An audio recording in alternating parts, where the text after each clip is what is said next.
Hi, everyone who's here. Got Ed, Sheila. Hi, Counselor Edwards. Hello. I'm just here for window dressing. Taylor's got this, Tim's got it, but just thought I'd join because it's so important. Thank you.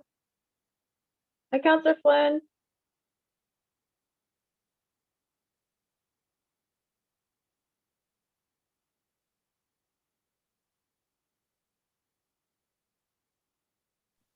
Counselor Flynn, Counselor Flynn, I'm just gonna check. We'll get started, but I think I at least need another counselor for quorum or something. Hey, Lydia. Hey. All right. Let me send out a quick reminder to everybody.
All right, so from the city, it's going to be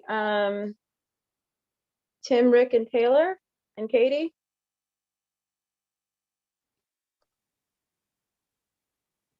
That's right. Although I think Tim and Taylor are the only ones presenting, and then Katie and I are here for questions. Thank you, Counselor.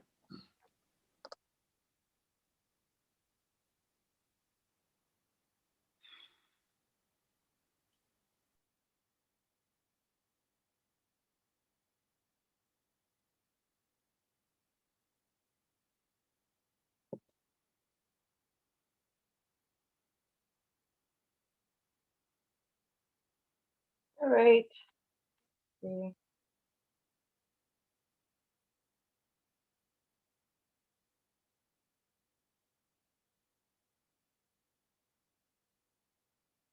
just go ahead and get started.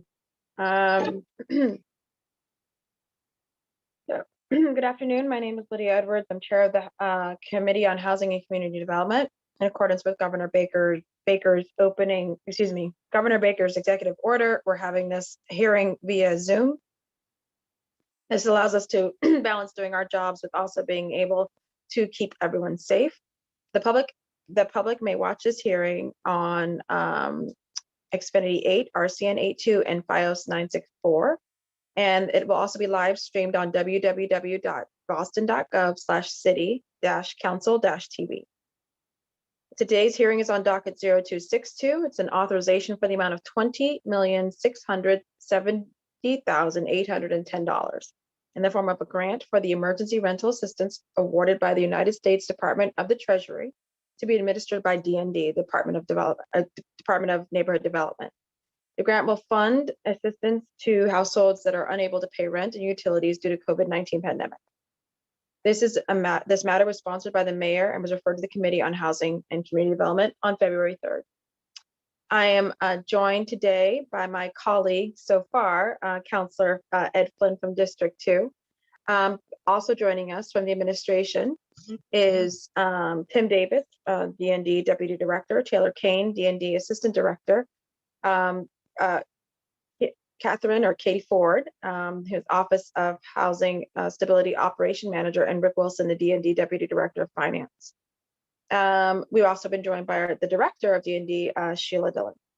So I'm going to go ahead and, because I don't expect there to be much of a back and forth, let's just learn what the money's going to do, and then we'll have any questions. Oh, I see Councilor Mejia has joined us. Councilor Mejia is also here. So I think I don't know if someone could let her in if she's on the waiting room, but just wanted to note that. So again, this is just about funding. So we're going to go ahead and have the presentation first before any councilor questions. I believe Okay. Taylor or Rick has the floor. I do. Thank you. Tim, sorry. Thank you, Chairperson Edwards, Councilor Flynn, Councilor Mejia. Thank you for this opportunity to speak to you today about Boston's Rental Relief Fund. For the record, I am Tim Davis, Deputy Director for Policy Development and Research at the Department of Neighborhood Development. In the first week of January, Congress passed a $900 billion coronavirus relief bill as part of the Consolidated Appropriations Act of 2021, which provided for $25 billion in emergency rental assistance to be distributed to states and localities with more than 200,000 people. Boston was eligible for and has received $20,670,810. The state has received $421 million. The previous administration released guidance on use of these funds on January 19th. The documentation requirements were rather onerous, however, and the Biden administration released new guidance on February 22nd. This guidance, as well as the already established rules, say that federal emergency rental assistance funds can be used for renters making less than 80% of area median income. It can be used for a total of 12 months of rent and utilities, with extensions possible to up to 15 months. All these rent and utilities would have to have become due since March 13th. We can pay for both back rent and utilities, but also prospective rent, although it has to be renewed at 3-month intervals. Utilities do include internet service. We can serve our BHA tenants and tenants in other subsidized properties. We cannot pay for what was conceived of when the original CARES Act is that public housing authorities and others would actually income recertify tenants, and therefore those rents would be lower. However, we are finding that some tenants still can't pay their portion, or they can't pay utilities. And so this funds would allow us to do that. And we are working with BHA on helping BHA tenants. It also allows for housing stability services, such as mediation, court interventions, and other processes. The documentation requirements are fairly broad. While they do want us to have documentation as much as possible, we may use other verification for other forms of assistance. So things like if they're already eligible for SNAP or Mass Health or other programs, that means that they're necessarily under 80% of AMI, we can use those. In cases where none of that is possible, we can use written attestations, but of course, other documents are preferred. Payments are generally made to landlords and or utility companies. However, there are provisions that do allow us to make payments directly to tenants if the landlord has not responded after reasonable attempts have been made. I'll now turn over to Taylor Kane to provide an update on the Rental Relief Fund in terms of how we're proposing to set up the next round of funding for us, and also to look at what we've done so far. And Taylor has a presentation. Before you go, Taylor, I'm just going to make a quick announcement of who we've been joined by. We've also been joined by Councilors Bach and Councilors Braden. To the councilors that just joined us, we went straight to the presentation. There were no opening remarks. So we're just going to allow for Taylor to go through. These are, I guess, a separate topic, related but separate, right? This is on rental relief, nothing to do with the $20 million, or is this $20 million going into that? Well, it is actually the Okay. requirement is $20 million as it goes towards rental relief. Perfect. So there's not many decisions for us to make about what pot we're putting the 20 million into. There are decisions to make about how we program it. And so Taylor's going to go over the rental relief program today and how we plan to use the 20 million. So thank you, Taylor.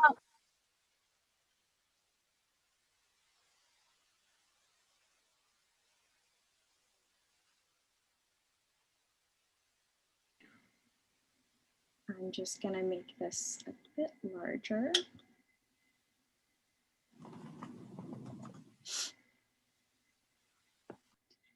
Great. So thank you, Council, for having us here this afternoon. I'm going to quickly go over the Rental Relief Fund at a glance, what we've done to date, and then hoping to spend the bulk of our time sharing a bit about how we've been understanding the future need and how we're planning to program the $20 million in additional resources. So the Rental Relief Fund at a glance, as Tim mentioned, was created in April of 2020. And over the past 11 months, we've distributed $7 million in rental assistance to date and have conducted 2 lotteries over the course of spring and summer of 2020. We've launched a new online application process and have distributed assistance to over 1,700 households across the city of Boston. So for the Rental Relief Fund has operated in 3 rounds over the course of the past 11 months. And what you'll see on the screen is just a snapshot of the changes that we've seen over the course of those 3 rounds in terms of the average amount of unpaid rent that we've seen from households, a slow increase over time. We've also seen an increase in the average award amount, and I'll talk a little bit about why we've seen that pretty significant increase for round 3. We are also tracking the number of households who have received assistance to date over the course of the 3 rounds, and then breaking down the total amount of assistance distributed to date over the course of the 3 rounds, and mindful that round 3 is ongoing, so that 3 million number that is on the screen currently will continue to increase. So over the past 11 months, we've made a number of modifications, really trying to be responsive to the need that we've seen from both applicants who are applying, but also the partner agencies that we're working with. So we've created a one-stop application process where applicants can complete all of their materials at once, and really enabling tenants and landlords to work together to submit a completed application. We've really prioritized language and technology access, or ensuring language access, and ensuring kind of flexibility in ways in which residents can submit materials. We've made sure that all of the Rent Relief Fund applications and additional materials are available in 11 different languages, have created a series of how-to guides for tenants and landlords to explain the different components of the process. We've hosted workshops with community groups, and we've continued to utilize the language line to really be able to meet the needs of constituents in Boston. And then we've made several modifications as it relates to tenant protections. So for the 3rd round, we increased the amount of assistance that households who are court involved who are able to receive, so increasing that amount to $6,000. We updated our owner contract to include a commitment to participating in landlord and tenant mediation, and including a commitment to notify our Office of Housing Stability if there were any changes in an applicant's tenancy. So want to quickly go over what we've seen to date in terms of round 3, because that really informs some of the programming changes that we're making for this additional 20 million in assistance. So for round 3, which are applications that have been received from October of 2020 to the end of February 2021, we've received about 3,400 applications. Around 1,795 of those have been deemed ineligible, and I'll go into those different reasons for ineligibility. We have about 741 applications that are pending, meaning that they're awaiting tenant and or landlord documentation. Between October and February of this year, we've sent out assistance to 650 households for a total amount of around 3 million distributed in this most recent round of funding. So when we look at our reasons for ineligibility for our round 3 participants, the majority of applicants who are deemed ineligible are residents of the Boston Housing Authority. We also have a number of applicants who are reported receiving mobile housing vouchers or who are past Rent Relief Fund recipients. They're asterisks by these 3 reasons for ineligibility because these are areas where we're either have already made program modifications to really help meet the need of those applicants, or that we have additional resources or programs in development, that will meet the needs of those households. The remaining reasons for ineligibility are applicants who have reported being full-time college or graduate students or who are non-City of Boston residents. We are also keeping track of the racial and ethnic breakdown of applicants. So what we've seen in terms of the applications received in our ongoing rental relief round is that 31% identify as Latino. We have around 28% of applicants who identify as Black or African American, 16% identify as white, Asian 6%, and then Black, African American, and white 3%, Black, African American, Latino 1%, Middle Eastern, West Asian, and North African as 1%. And then we have 4% of applicants who have declined to report their race and ethnicity. And then we're also keeping track of the primary spoken language at home. So around 947 of our applications have, applicants have said that English is the primary language spoken at home. 392 applicants have said that Spanish is the primary language spoken at home. And then I have the breakdown for the remaining languages, which we also have applications available for on the screen as well. In addition to looking at the racial and ethnic breakdown, the primary language spoken at home, we also want to be mindful of the geographic distribution of assistance. So what's on the screen is something that we've shared with the council before, and this we see a similar trend in terms of seeing the largest number of applications coming from neighborhoods of East Boston, Dorchester, and Roxbury. Also seeing high numbers of applications coming in from Hyde Park, Brighton, and Mattapan being kind of the next tier of neighborhoods where significant applications are coming in. This type of information is really helpful for us as we think about outreach and where neighborhoods where we know there's disproportionate impact, being really mindful about how we're reaching out to those communities. And then lastly, we're keeping track of how applicants are hearing about the Rental Relief Fund. So the largest number of folks are saying that they're hearing about the fund from City of Boston social media. Also really interesting to note that friends or family or nonprofit organizations or community groups are another area where folks are hearing about this assistance. So this is another place to think about additional outreach efforts.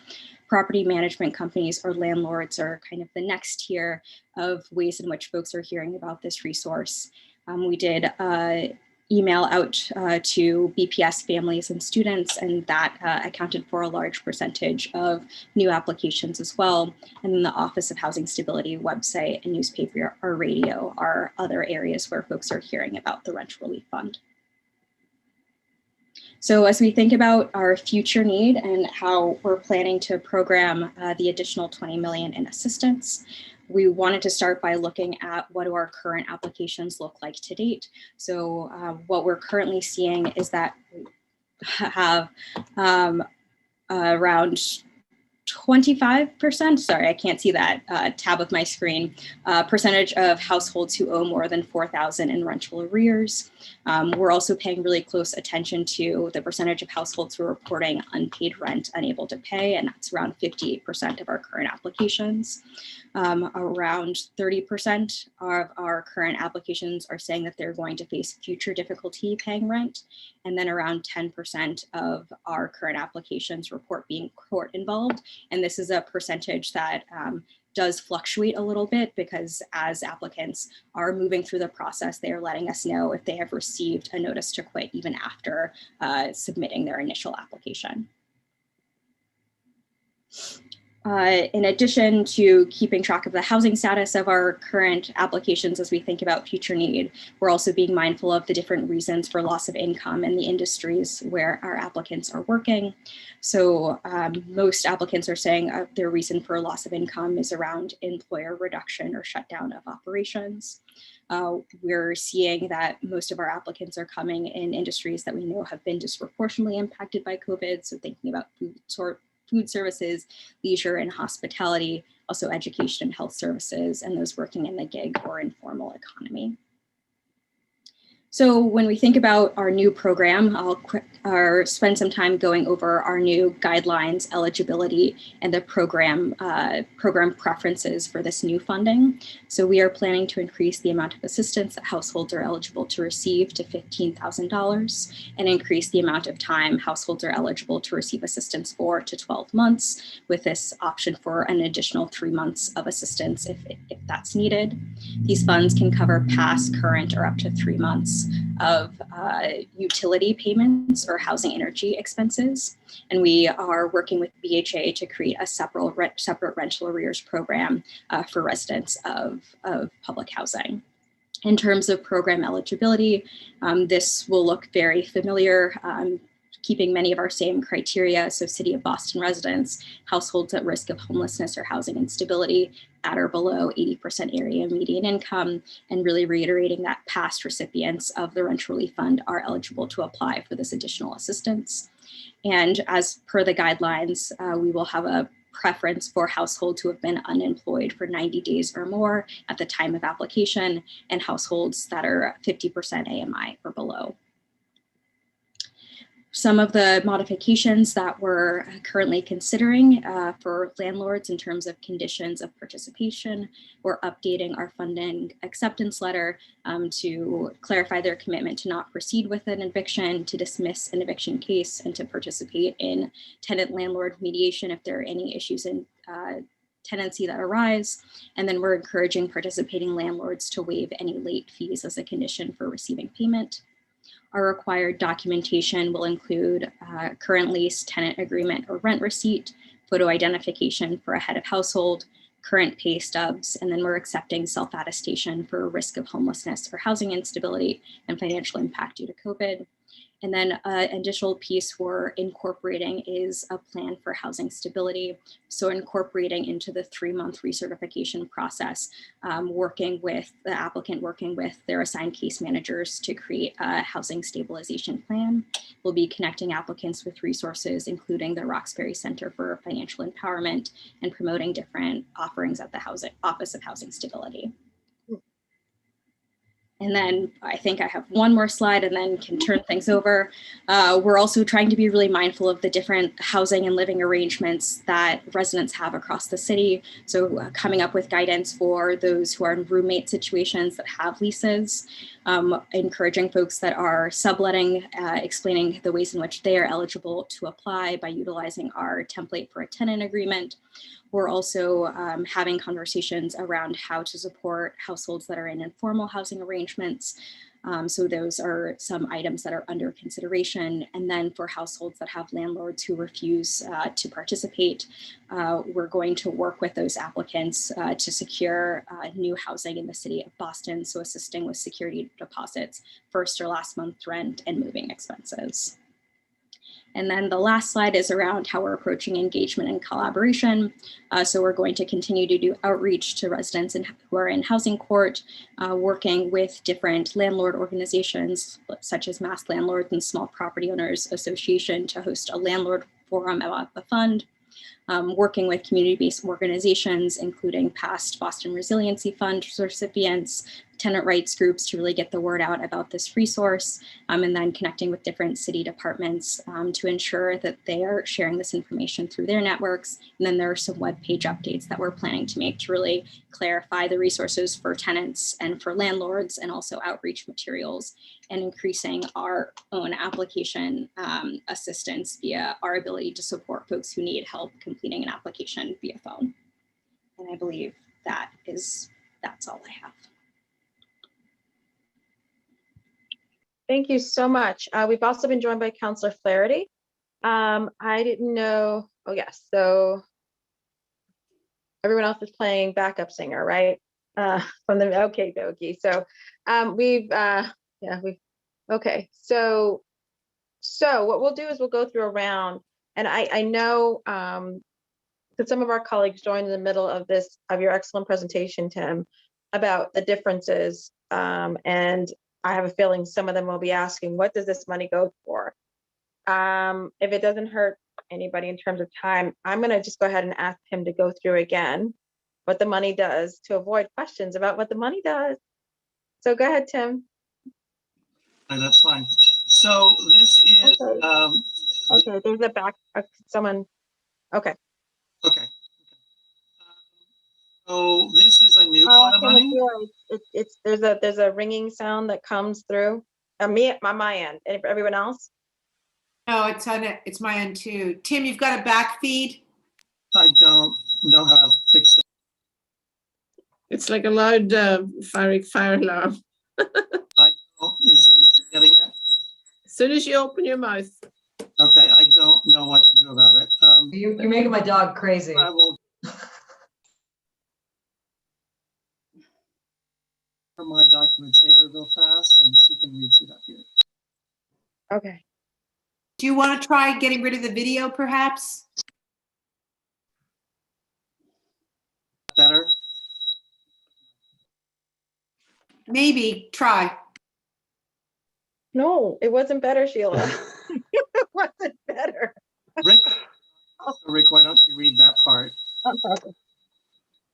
Sure, I think there's a series of bullets here. Tim has made it very easy for me. So this emergency rental assistance funding came from the bill that was passed by Congress. I think it was the beginning of January, the Appropriations Act. It was the $900 billion, the last relief bill that was passed. The city of Boston got $20.6 million of funding out of that big pot. It has to be used for emergency rental assistance. It has to be used for renters under 80% of area median income. We can fund up to 12 months of rent and utilities, and we can extend that up to 15 months in certain circumstances. This is retroactive to last March, so it has to be, COVID related is the idea. It has to be COVID related problems paying rent. It can be used for prospective rent as long as we review the circumstances in the application every 3 months. Utilities can include internet service. We can use it to fund to help BHA tenants for the tenants portion of the rent and utilities. And we can also use a portion of it for housing stability services. So, there wasn't, as Tim put it, there isn't a lot of decision making for us around what to do with the money. It has to be used for rental assistance. We have our rental relief fund, as Taylor just walked through, so we're essentially adding it to that pot and making some kind of tweaks to the program to comply with the new funding, and kind of relaunching and doing additional outreach to make sure people know that that's there. The only thing I would add, sorry, is that the state did get over $400 million for rental, the same use statewide. So we do plan on tapping into some of that as well. Not us, but we anticipate that Boston residents will be also, utilizing some of that money. Some other things was I think the income eligibilities, if you made less than 80% AMI, right? That there was a 12-month, that they can pay for up to 12 months of rent.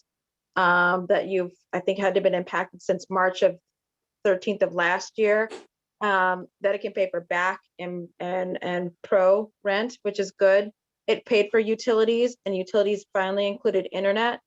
BHA residents to certain extents and certain circumstances can apply. Let's see, if you're already on SNAP and other public benefits, you may be considered probably likely already qualified to get this. What I really liked also is that it does technically still go to the landlords and utility companies, but you can make payments to the tenants provided the landlord doesn't respond. I didn't get the notes within a certain amount of time though. And these were, for my colleagues, these are big upgrades from the last administration. It's kind of strict, overly burdensome way of interpreting how to get relief to folks. So I just want to make sure that we were aware of that. Provided, as Rick said, housing stability money, which helped with mediation and I believe court intervention programs as well. So thank you so much. I just wanted my colleagues to all know where the money's going, before we ask where the money's going. So Councilor Flynn had to step away, but Councilor Mejia.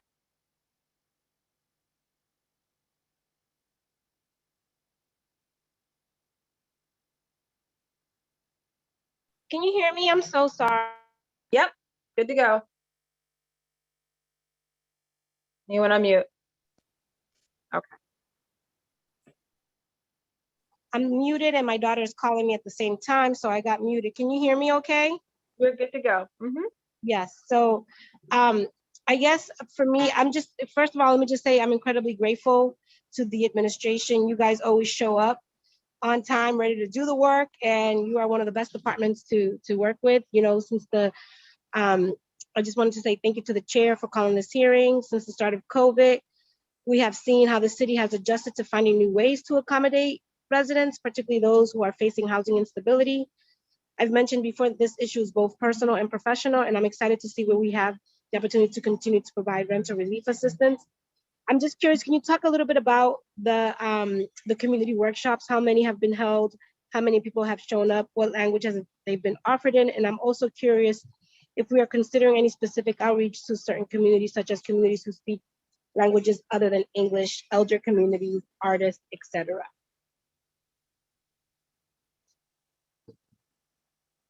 Yes, those are great questions.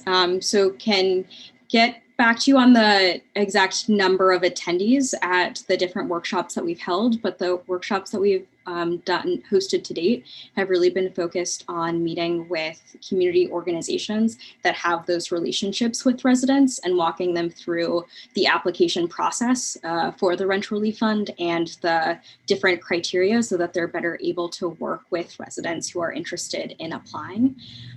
We are also really interested as we think about this additional assistance in doing exactly those types of workshops and hosting them in different languages to really meet the needs that we see in terms of communities whose primary language spoken at home is not English. So that is something that we have on deck for development in terms of making those connections with different community groups.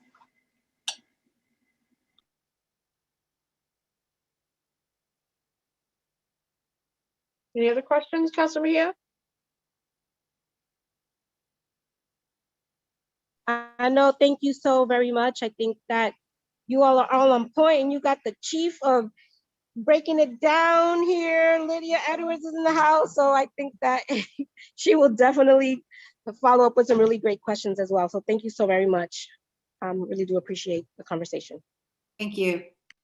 Thank you, Councilor Mejia. Councilor Bach?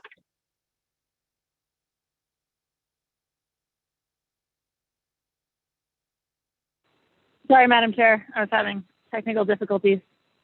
I'm coming to you from outdoors, but I want to echo the thanks to the D&D team.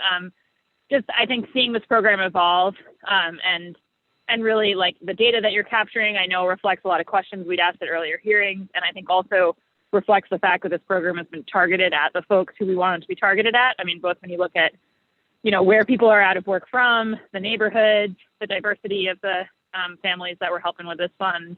I think it is a model for targeting the kind of relief that we want across agencies. And so I guess I don't have lots of critical questions. A couple of quick ones. One is just, well, Tim mentioned the money to the state for the same purpose.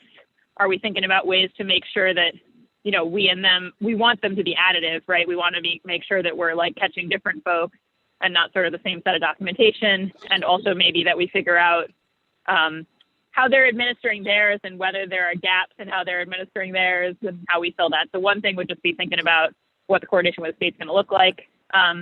Another would be, do we have a sense, I mean, our overall goal is to prevent evictions here and to prevent, you know, housing loss. And I know that some of the data that you guys were showing us was suggesting, you know, we've been helping people, but it's been tip of the iceberg for some folks in terms of how much they owe. And maybe this larger amount per family that we're going to be able to do will help with that. But how are we thinking about if we find out that even beyond this sum, we just have so many families that are struggling, like how are we thinking about targeting it to the people who are sort of in the deepest holes? That would be another question. And then my last question is just, I know that there's also, I think, still funds that this council has allocated for emergency COVID use by you all that maybe aren't yet comprised by that $7 million in the rental relief fund. And maybe they're all being used for other purposes in the department, but just if we could get a quick update on unprogrammed non-federal funds for this purpose and kind of where our positioning is. So those are my three things: coordination with the state, making sure that, you know, we're hoping that the moratorium doesn't lift for some time yet, but that we're really best positioned to catch the folks who are most at risk of eviction, and then the sort of overall funding landscape on the city side as well for this purpose. Thank you. Rick, do you want to give an overview of the funding that was allocated, and then we'll take the other? Yep, happy to. So prior to this funding, we had, I think, been the recipient of about $58 million in funding from the CARES Act. That includes our ESG, Emergency Solutions Grant, CV funding, which is about $29 million that the council authorized us to accept and expend last year. And we've committed to date about just over half of that, although all of that has to go towards homelessness work. So we've committed most of it to rapid rehousing, some of it to emergency shelter operations like modifications to shelter, PPE, hazard pay, things like that. We're actually currently working with providers to allocate the remainder of those funds, and we think that'll be coming in the next few months. We want to be really strategic about how we commit these funds so that we come through with the other side of the pandemic in better shape than we are now. We don't want to do kind of knee-jerk immediate actions that don't put us in a better place on the other side of this. Which brings me to our Community Development Block Grant, CDBG CV funding.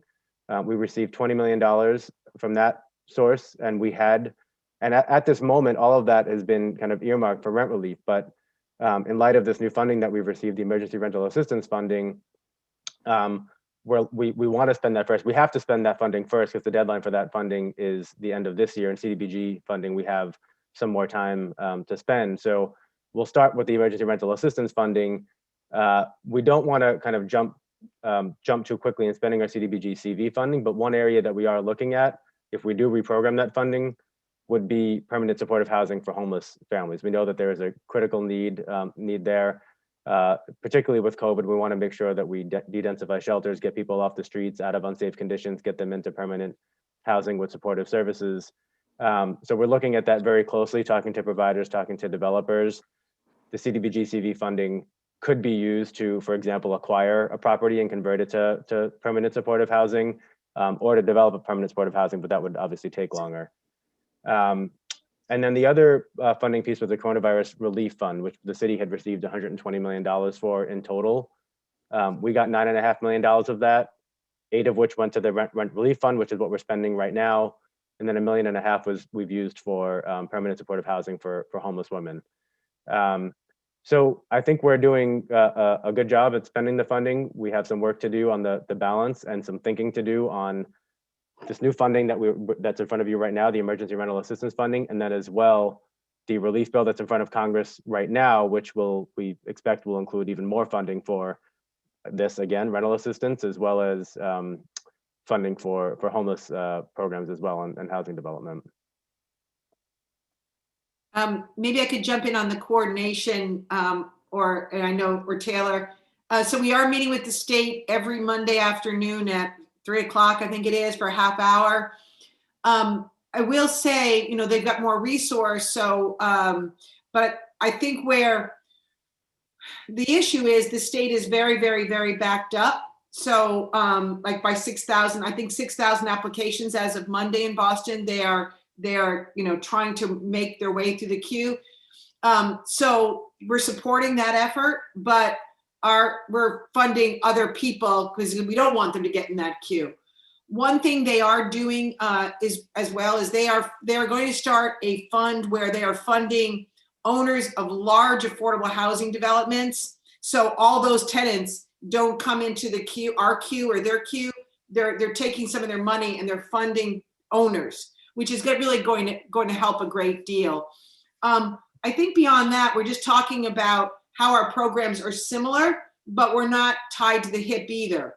And lastly, we want to make sure that if somebody's applying to us, they're getting money from us, but they're not getting money unless it's intentional money from us and money from the state. We don't, because we hear that Treasury hates that. And if they're going to audit, that's what they're going to audit on. Did the same entity get multiple sources for the same activity? So we're working through those wrinkles as well. Taylor, I don't know if you have anything else to add about coordination. No, I think that you covered it.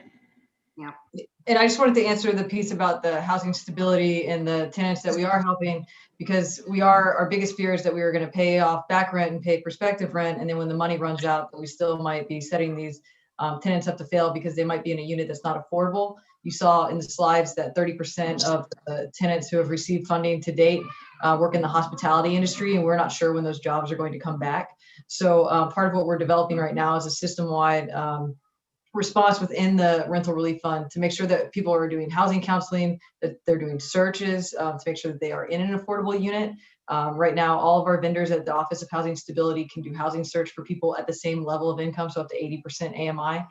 So we are desperately working with all the tenants who have applied to make sure that they are in an affordable unit and that they're working with their case managers to receive that assistance. Katie, I think could you just quickly talk about the Housing Navigators, which Councilor Edwards is aware of, but just how they're making sure people are getting the rental relief or RAFT? Yeah, sure. So we actually have our eyes on every single eviction case that's been filed within the city of Boston. We contact every person who has a hearing. We make sure that they know about their rights and their protections, but we also make sure that they've applied for assistance. We've doubled our Housing Court Navigator program. So they are in the courthouse, 2 of them right there on a virtual counter every single day, helping people apply for that assistance and get those housing counseling supports as well. So that's something that we're doing. And then anyone who calls our office who's received a notice to quit or a summons, they immediately are referred to Greater Boston Legal Services, and they are referred to an attorney. And so we're excited to offer that service for folks. And again, anyone who applies for our rental relief fund in this new round of funding, they will also receive those same supports. Great. Well, thank you all so much. I really appreciate those answers to the questions and also just the care that's gone into every step of this program. So thanks so much, and count me a supporter of the grant. Thank you, Madam Chair. Thank you, Councilor Braden.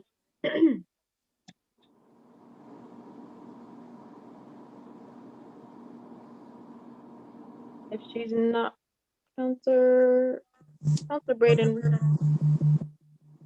Nope. Councilor Flaherty.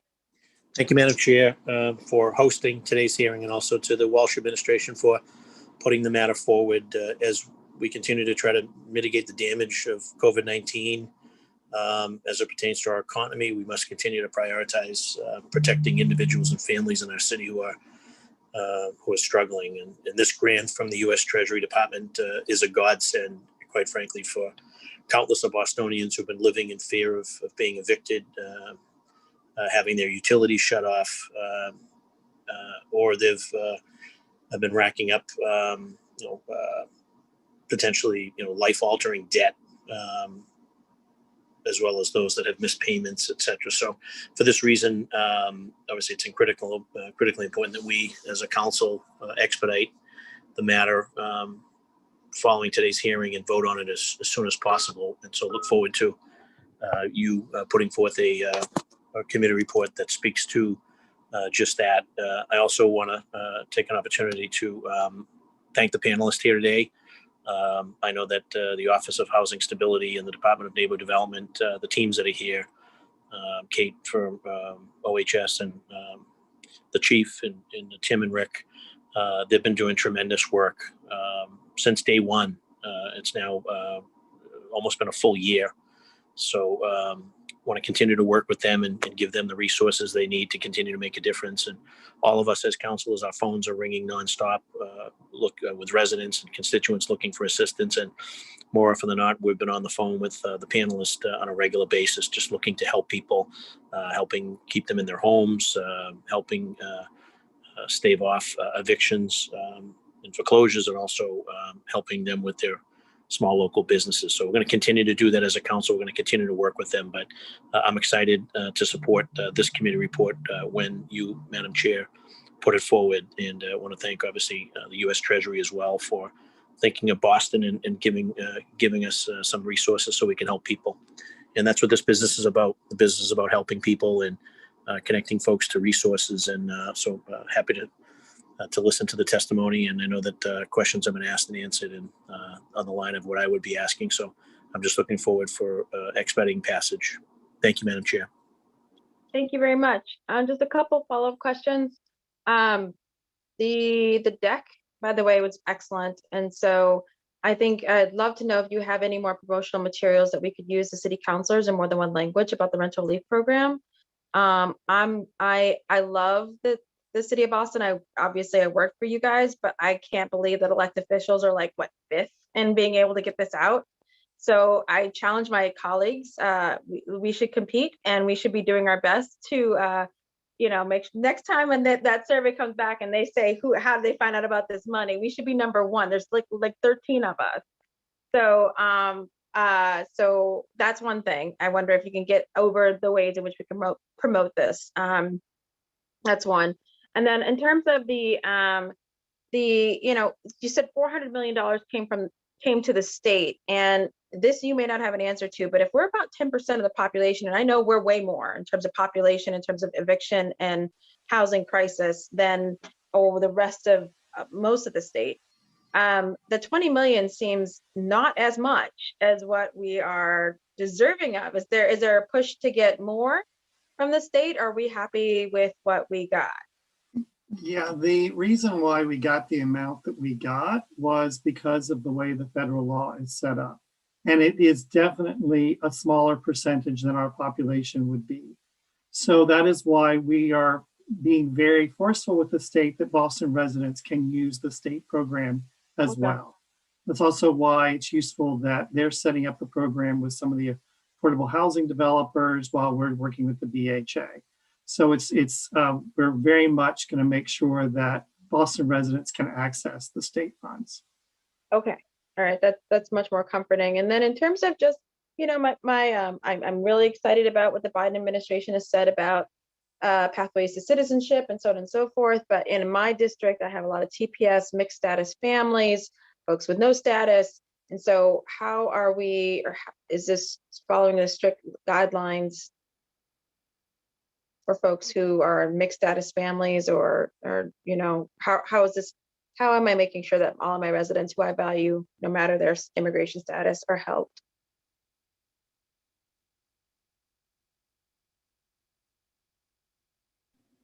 You're on mute, Sheila, or no?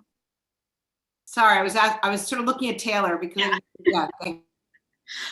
So can answer both questions, because I think they're connected in terms of the outreach materials and supporting those households who are in or mixed status families, because I think that we want to really communicate to folks the ability to apply for this assistance, and really making sure that our outreach materials is reflective and communicates that.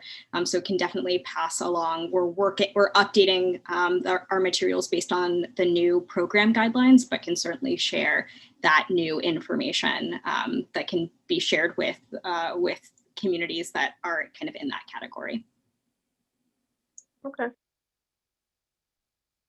And then in terms of the,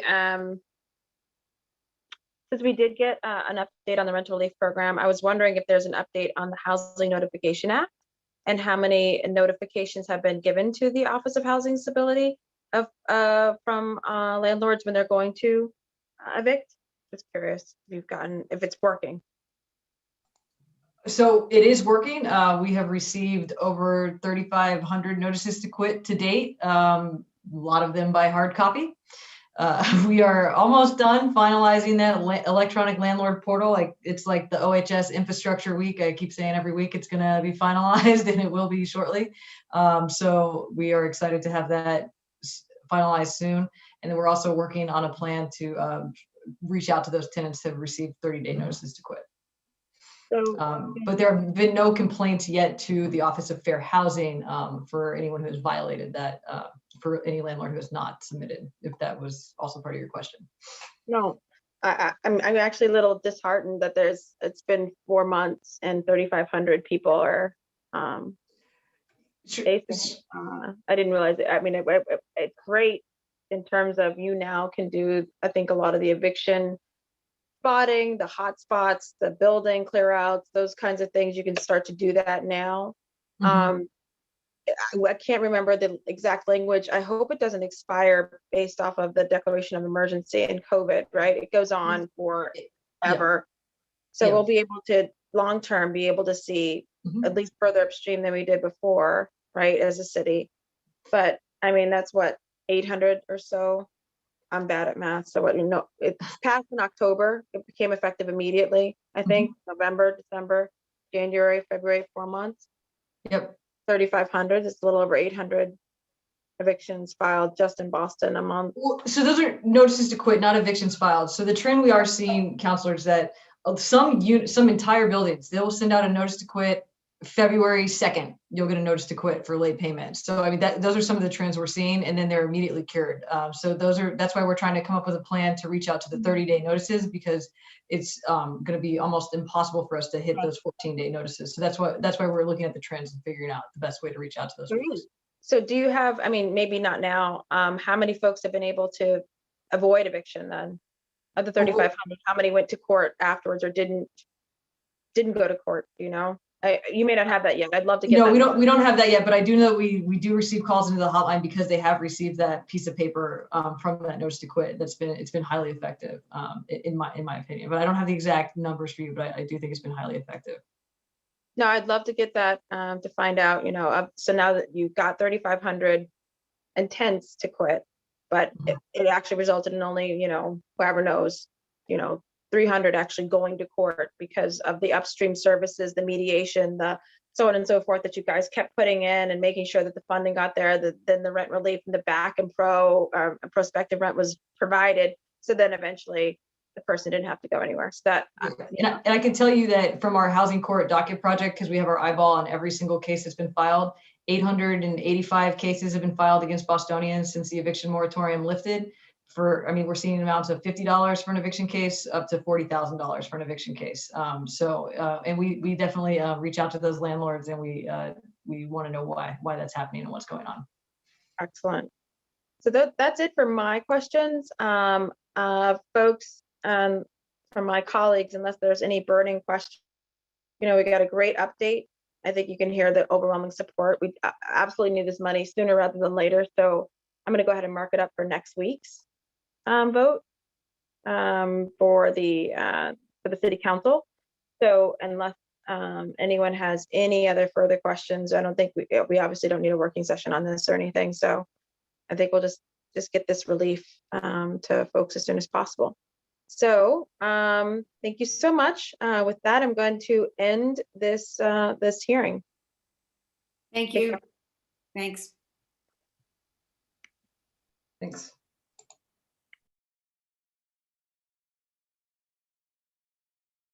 Thank you.